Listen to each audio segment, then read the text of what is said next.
Kumpirmado na mga idol ang ating mga kalaban sa Olympics Qualifiers Tournament. Kasama natin mga idol sa Group A ang bansang Georgia at Latvia.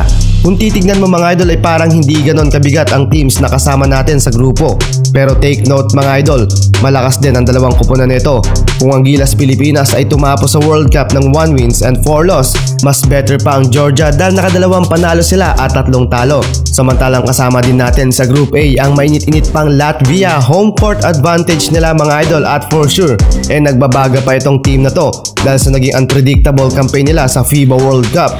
Sila lang naman mga idol ang pumabagsak sa finalist contender sanang France at mas malala pa dyan mga idol ay pinatob nila sa second round ang defending champion na Spain sa final score na 69-74 dahilan para makaabot sila sa Pilipinas para sa final phase. Pero nilampaso din sila mga idol ng Germany na kalaunan ay naging kampiyon sa 2023 FIBA World Cup at dikitan lang mga idol na nagtapos sa score na 81-79. Ganon katindi ang Latvia at Georgia at paniguradong mas malakas pa sila ngayon lalo't Olympics ticket ang paglalabanan. Parang suntok sa buwan ito para sa Pilipinas na maging qualified sa Paris Olympics. Paniguradong first round pa lang ay may hirapan ang Gilas Pilipinas lalo't dalawang NBA player ang kasado sa kupunan ng Georgia.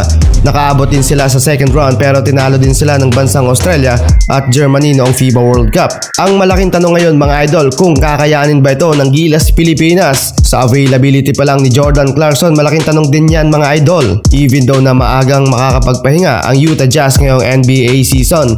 Last off-season mga idol ng NBA ay naglaro na si Kabayan para sa Gilas Pilipinas at deserve pa ba ng SVP ang gumastos ng malaki para may contest ang ticket para sa Paris Olympics. Sa sitwasyon ngayon ni Justin Brownlee malabo pang makasama siya sa anumang laban ng Gilas Pilipinas dahil sa akusa sa kanya ng bansang China.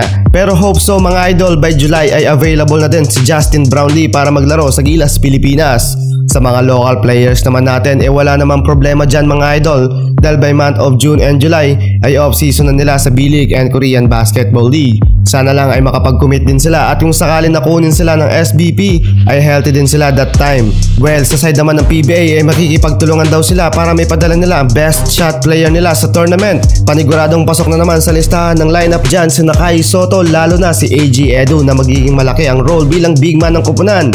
Samantalang nagparamdam na din mga idol ang film guard na si Remy Martin na interesado siyang maglaro at irepresenta ang bansang Pilipinas sa international tournament.